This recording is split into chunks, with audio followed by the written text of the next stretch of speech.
Dan akhirat untuk apa tuan? Akhirat untuk wa inna dina la waqi', dan sungguh pembalasan pasti terjadi. Akhirat tu untuk pembalas saja. Kita kalau ada dua cara lah kita lihat. Kita akan dibangkitkan nanti. Ada orang takut.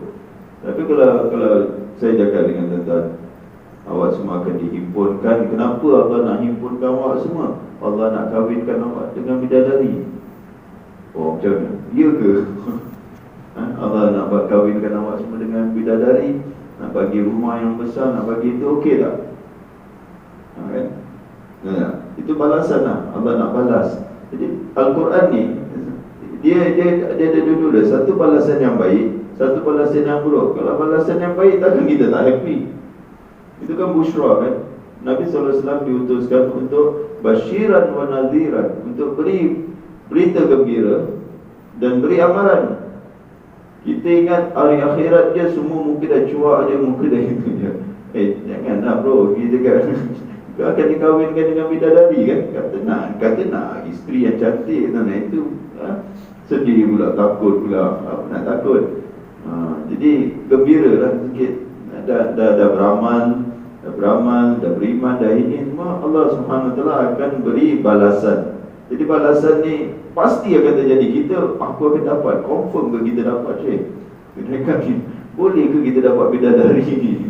Boleh ke dapat rumah yang besar? Nak makanan yang betul ke kita akan masuk ke dalam syurga? Allah cakap pasti akan terjadi. Pembalasan ni pasti akan terjadi. Balas ada dua balasan lah. Kita kat Maliki Yaumiddin, pemilik atau penguasa hari pembalasan. Hari pembalasan, balasan tak semestinya yang buruk. Ada dua, balasan baik dengan balasan yang buruk. Awak dah beramal, dah beriman, insya-Allah Taala Allah akan beri balasan yang baik. Itu yang buat kita gembira. Tapi ada same kita takut juga.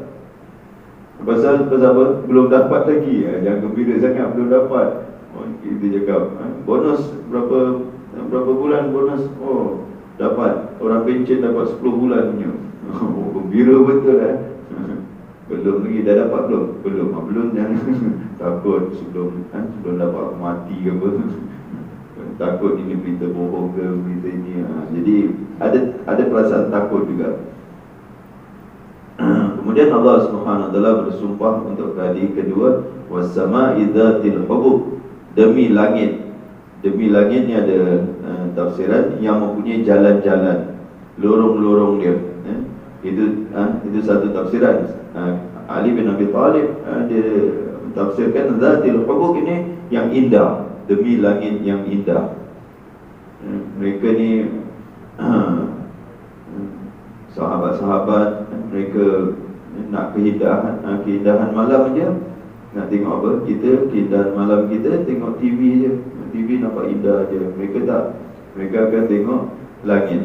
Indah tak langit? Indah kalau ada bintang. Kalau ada bintang nampak. Kalau tak ada bintang kosong aja, tak indah lah. Tengok langit gelap aja. Tengok atas tu cantik tu, nampak apa? Tak ada apa-apa, gelap aja.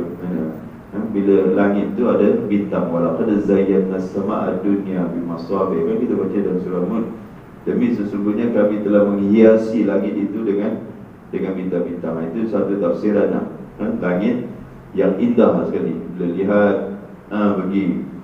pergi kena keluar dia, pergi ke Mersing saja Mersing tepi pantai, duduk tengok langit malam hari dengan bintang-bintang je. Allahu Akbar. Baru nampak indah. Itu tafsiran Sayyidina Ali bin Abi Talib. Allah Subhanahu Wa Taala tadi bersumpah, ni jawab kepada sumpah, innakum la fi qaulin mukhtalif. Sesungguhnya kamu benar-benar dalam keadaan berlainan pendapat. Mukhtalif ni adalah ikhtilaf. Daripada ikhtilaf orang yang mukhtalif, berbeza pendapat. Kamu berbeza pendapat. Demi sesungguhnya kamu berbeza pendapat. Allah bersumpah kamu ni berbeza pendapat. Mukhtalif sentiasa berbeza pendapat. Kamu dalam kadang berbeza pendapat. Berbeza pendapat tentang apa tuan-tuan? Konflik kamu ni. Kalau ayat ini diturunkan mengenai dengan Rasulullah sallallahu alaihi wasallam, kamu beza pendapat. Siapa ni sebenarnya Muhammad ini? Sebelum Rasulullah sallallahu alaihi wasallam diutuskan, semua tak berbeza pendapat. Semua kata Shadiqul Amin, dia adalah orang yang benar, orang yang jujur, orang yang amanah, orang ini, semua tak ada beza pendapat. Tapi selepas Nabi terima wahyu, semua beza pendapat. Ada cakap dia sahir, dia ahli sihir, ada cakap penyair, ada cakap pendusta, ada cakap ini. Beza pendapat tentang Rasulullah sallallahu alaihi wasallam. Itu satu tafsiran. Dan satu tafsiran qaul mukhtalif itu tentang Al-Quran. Kamu beza pendapat tentang Al-Quran. Pula orang-orang Arab ni, apa ni yang dibacakan oleh Muhammad ni? Beza pendapat ni. Perkataan dia tak pernah dengar, kita tak pernah dengar. Dia tak macam kita lah ini. Mereka ni sebab itu zaman Rasulullah sallallahu alaihi wasallam, zaman bahasa mereka tinggi sekali. Jadi mereka sensitif bila dengar satu perkataan dia, ini bukan biasa-biasa, ini bukan perkataan Nabi Muhammad. Dia tahu Nabi takkanlah nak cakap macam itu. Jadi dia dalam mukhtalif, dalam ikhtilaf, berbeza pendapat mereka tentang Al-Quran ni. Okey, kalau berbeza pendapat, semua yang baik tak apa. Tapi berbeza pendapat, semuanya dusta. Yang cakap Al-Quran ni adalah syair, Al-Quran ni adalah sihir, Al-Quran ni adalah berita dongeng, berita palsu, macam-macam lah mereka katakan. Allah Subhanahu Wa Taala kata yufaku anhu man ufik. Oh, ni powerful ayatnya. Yufaku, dipalingkan daripadanya, man ufik, orang yang dipalingkan. Dipalingkan daripadanya, orang yang dipalingkan Allah Subhanahu Wa Taala. Lain macamnya dia punya terjemahannya.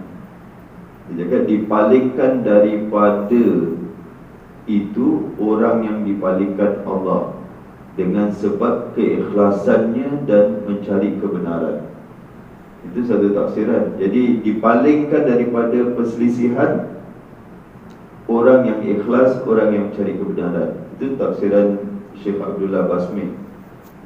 Kalau Indonesia pula, dipalingkan daripada Al-Quran, orang yang dipalingkan. Jauh beza Satu tu orang baik, dipalingkan daripada perselisihan tu adalah orang yang baik. Yang satu makna pula, dipalingkan orang yang jahat. Ini bahasa Melayu tuan.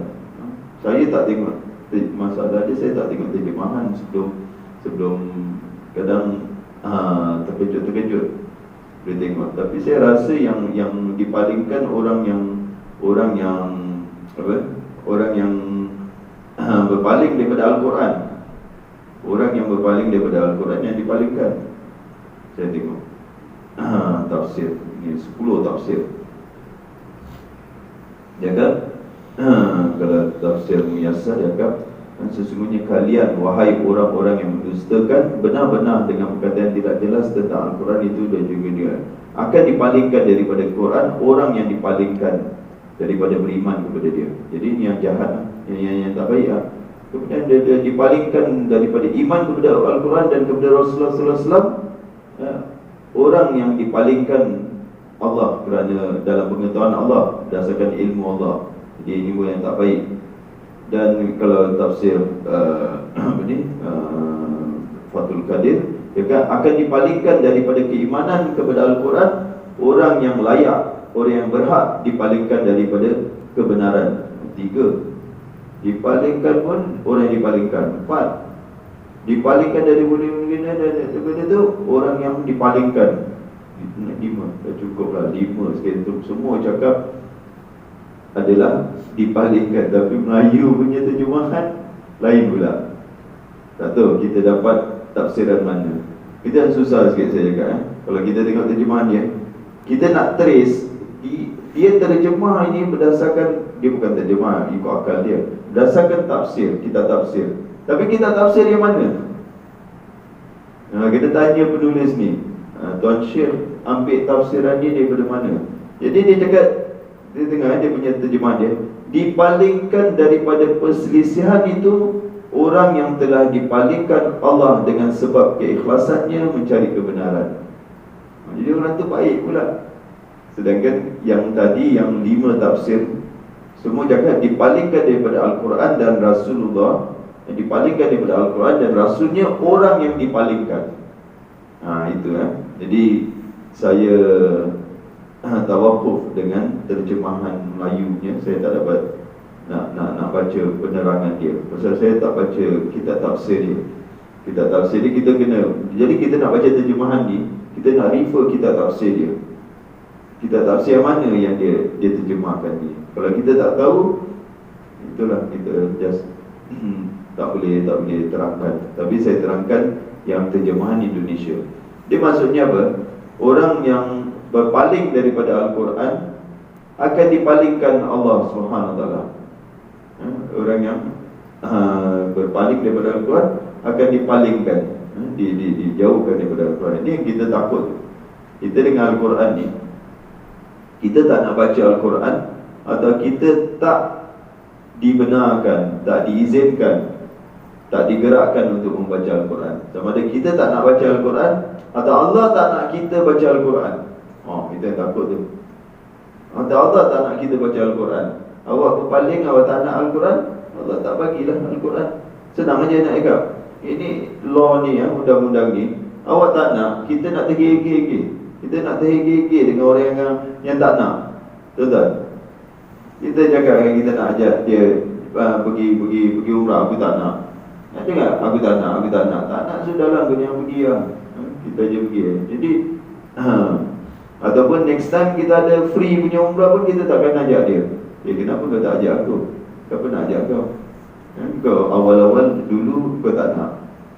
Jadi begitu dengan Al-Quran, iman kepada Al-Quran dan kepada Rasulnya. Kalau orang ni tak nak Al-Quran, maka dia akan dipalingkan oleh Allah Subhanahu wa taala. Na'udzubillah. Allah cakap qutilal kharrasun. Binasalah, terkutuklah orang yang kharrasun. Itu orang yang berdusta lah. Banyak berdusta. Kharrasun, dia terjemah kalau Melayunya, orang yang sentiasa mengeluarkan pendapat dengan cara agak-agak saja. Itu kharrasun, agak-agak, tak benar lah. Perkara yang dusta, perkara yang bohong. Kharrasun, celaka lah mereka.